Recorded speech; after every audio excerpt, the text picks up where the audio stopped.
Minhas considerações sobre a câmera Lumix S5 Mark II, prós e contras após 2 meses de uso. Olá criativos, eu sou Emanuel, ator, diretor e videomaker. Eu quero trazer aqui algumas observações do que eu venho gostando ou não nesse período aí em que eu venho utilizando a câmera. Antes de tudo, eu recentemente vendi a minha Blackmagic Pocket 4K e troquei para a Lumix. Eu venho trabalhando aí mais com vídeos institucionais, videoaulas, filmagens de espetáculos e filmes, documentários ou ficcionais. Se quiser saber mais por que da minha troca de sistema, basta assistir aqui esse meu vídeo. Começando pelos pontos negativos da câmera, eu chamo a atenção para 4 elementos de design. Primeiro, quando você utiliza aí as saídas HDMI e uma pequena parte da entrada de fones de ouvido, você não consegue girar toda a articulação da tela e ele acaba batendo aí nesses cabos. O segundo é esta roda, que vem de fábrica e configurada para você mudar o shutter. Por ele ser bem na ponta, é fácil de você esbarrar e sem querer aí alterar alguma configuração da câmera sem saber. O terceiro seria mais ou menos um desejo aí que poderia encarecer o preço, mas eu gostaria que houvesse uma proteção quando você retira a lente ou desliga a câmera, porque o sensor ele fica totalmente exposto. E em algumas câmeras aí tem alguma espécie de uma cortina que desce tapando essa parte interna da câmera. E o último é a falta de luz indicando que a câmera está gravando e não apenas aí uma indicação na tela. Outro ponto negativo que a câmera possui é em relação ao monitoramento externo. Há um certo delay aí, mais ou menos de meio segundo, do que o que você vê na tela e o que é visto no monitor externo. Então se você está filmando alguma cena muito rápida, com a câmera na mão, por exemplo, captando o lutador se movimentando muito, e bem próximo a ele, pode ser que atrapalhe um pouco. Você pode diminuir esse delay retirando o envio de som da câmera para o HDMI. Espero que isso seja resolvido em alguma atualização de firmware. Algo que me deixou ali levemente preocupado é que em 2 meses de uso, praticamente, o sensor apresentou um stuck pixel, que é comum digitalmente nos dias de hoje, ainda mais com câmeras mirrorless. É um pixel preso, não é um dead pixel, é um pixel morto no sensor onde não há o que fazer. No caso, basta você entrar no menu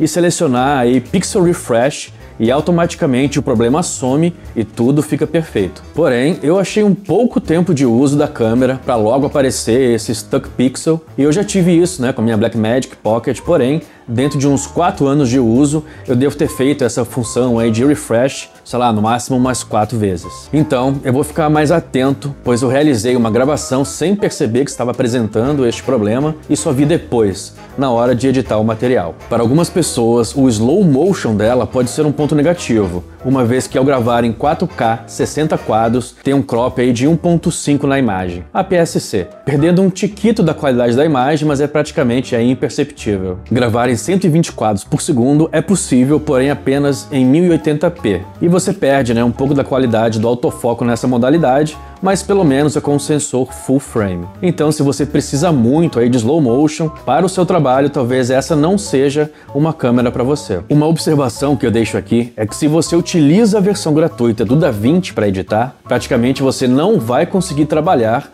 com os arquivos dessa câmera. De repente, a não ser que você tenha um Mac, pois o material .mov H265 10 bits de cor não vai abrir, importando apenas o som dos arquivos. Mas eu deixo aqui a minha indicação de que há alguns bons anos eu venho utilizando o DaVinci Studio para todo o meu trabalho de edição e vale a pena comprar caso aí você não tenha algum equipamento da Blackmagic que já vem com a versão Studio. Agora vamos falar dos pontos positivos. A habilidade de você gravar em 6K Open Gate utilizando aí todo o tamanho do sensor é uma ótima se você vai produzir conteúdos aí na horizontal e na vertical, gravando ao mesmo tempo e praticamente aí sem perder qualidade, tendo mais espaço aí na hora de você cortar para a vertical. A estabilização interna, sem dúvidas, é a melhor do mercado. Não é o caso aí de você substituir o uso de gimbal, mas sim para você fazer movimentos livres aí com a câmera na mão. Não só com lentes mais abertas, mas sim para ajudar nas mais fechadas, sem ter toda aquela trepidação aí de umas 50mm para cima. E é claro, a estabilização interna cai muito bem para a fotografia e lentes sem estabilização. Tenho ficado bem satisfeito com as cores que a câmera entrega e também com o V-Log vlog na hora de fazer a correção de cor. E digo que recentemente eu gravei uma peça de teatro com duas Pockets 4K e a minha Lumix, e para minha surpresa consegui cores mais fiéis na Panasonic, correspondentes ao que estava sendo gravado com os refletores coloridos de teatro. Porém, o LUT básico de conversão V-Log para REC 709 é bom, mas não é a melhor opção. A própria Panasonic disponibiliza 35 LUTs gratuitos, Varicam LUT Library, para serem utilizados, porém, para uma conversão simples e rápida. Apenas os LUTs Nicest, Fashion Low Contrast e Neutral Low Contrast funcionam bem. Mas eu realmente atingi cores mais bonitas e ricas, além de um nível de contraste muito bom e mesmo assim preservando as altas luzes com os LUTs pagos da Phantom LUTs, que procuram aí se aproximar as cores das câmeras da Arri. Caso você queira, você também consegue queimar esses LUTs diretamente nos arquivos da câmera, pulando aí essa etapa na pós, tanto para vídeo como para fotos também. Como a câmera possui dois ISOs nativos, 640 e 4000, fica ótimo em baixa luminosidade. Claro que não é como a Sony A7S, mas ela mantém um baixo nível de ruído. E como o sensor é um full frame, quando eles aparecem eles são bem pequenos, finos e sem ruído cromático. E como eu trabalho sempre iluminando, eu fico bem confortável aí de utilizar os ISOs maiores. Lembrando que o melhor ISO é o 640, que mantém aí 14 mais stops de range dinâmico. Indo até 1250 é uma boa relação de ruído, porém, se você precisar de mais, é melhor pular aí direto para os 4000. O amplificador sonoro interno da câmera é bem forte. Inclusive, você tem duas opções de nível base de som, o Standard e o Low. Para você ter uma ideia, eu utilizo a opção Low e ainda coloco o volume de gravação no menor índice, que é menos 18 dB. E ainda assim é um sinal bem forte para o microfone, que nesse caso aqui agora é o Holyland Lark 150, podendo gravar até 4 canais separados e subir para 98 kHz 24 bits. Quanto ao autofoco, é a primeira câmera Panasonic com tecnologia Phase Detect. Ele funciona muito bem em situações normais, não extremas aí, como entrevistas, fazendo tracking de pessoas e objetos em cenários simples sem problema algum, sendo muito confiáveis, mas não 100% preciso aí como a linha Sony. Eu diria que o autofoco dela é mais ou menos 85 a 90% da qualidade do que é visto aí na Sony. Considerações finais. Não posso deixar de comentar que a câmera é uma das poucas que conseguem oferecer e trabalhar o shutter em ângulo, o que para gravação é um ponto muito profissional, facilitando aí na hora de trocar de frame rates, slow motion, sem precisar alterar o valor do shutter. Eu não abro mão. Por exemplo, as Sonys FX30 e FX3 não oferecem até o momento.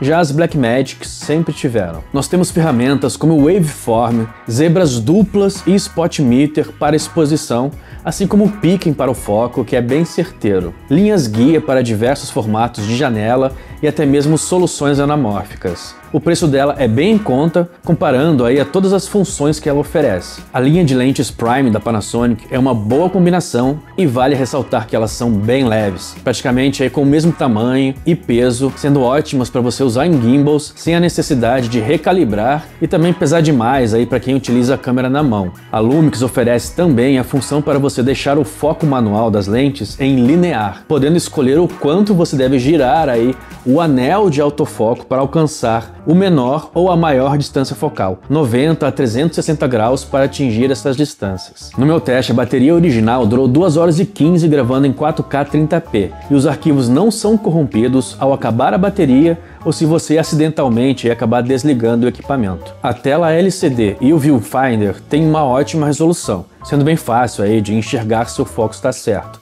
Mas, olhando no meu monitor externo, eu percebo que o LCD da câmera é um pouquinho menos desaturado do que o resultado final que você observa nos arquivos no computador. Vou ficando por aqui nesse vídeo, pois eu gastei uma saliva.